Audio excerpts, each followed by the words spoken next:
वो बस अल्लाह की तस्बीह अपनी जुबान में करते थे जिसे हम नहीं समझ सकते।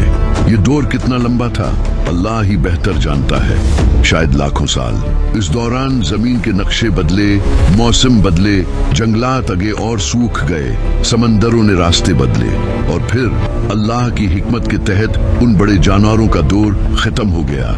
वो मिट गए या मिटा दिए गए। जमीन एक बार फिर एक नई मखलूक के लिए तैयार की जाने लगी। यहाँ एक बहुत बड़ी तब्दीली आने वाली थी। जमीन का स्टेज सज चुका था, पानी रुआ था, हवा में ठंडक और ताजगी थी, सूरज अपनी रोशनी बिखेर रहा था। लेकिन जमीन पर कोई ऐसी मखलूक नहीं थी जो अल्लाह की इबादत अपने इख्तियार, फ्री विल से कर सके, जो अपनी मर्जी से सजदा करे। अभी आदम अलैहिस्सलाम की मट्टी भी इकट्ठी नहीं की गई थी, अभी फरिश्तों को खलीफा बनाने की खबर भी नहीं दी गई थी, लेकिन अल्लाह के इल्म में सब कुछ तय था।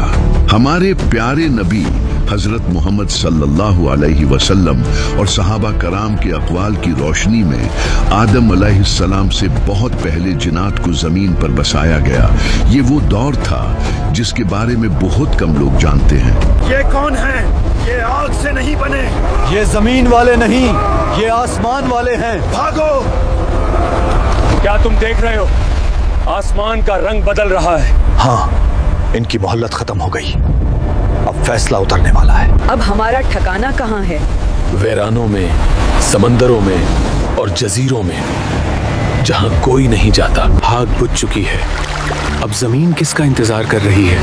अब बारी है उसकी जिसे मट्टी से बनाया जाएगा। सुना है उनमें एक बहुत नेक भी था। हाँ, वो मुअल्लिमुल मलकूत था, फरिश्तों का उस्ताद। अगर उस पर चोट लगाओ तो कैसी आवाज आती है? जैसे खाली बर्तन खनखनाती हुई। ये मट्टी कब तक ऐसे पड़ी रहेगी? 40 साल, ताकि ये पककर तैयार हो जाए। इस मिट्टी में क्या खास है? ये नरम भी है और सख्त भी।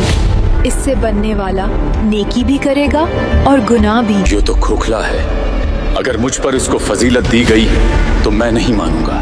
ये वो लम्हा था जब हसद पैदा हुआ। क्या ये भी जमीन पर खून बहाएगा? सब्र करो, अल्लाह वो जानता है जो हम नहीं जानते।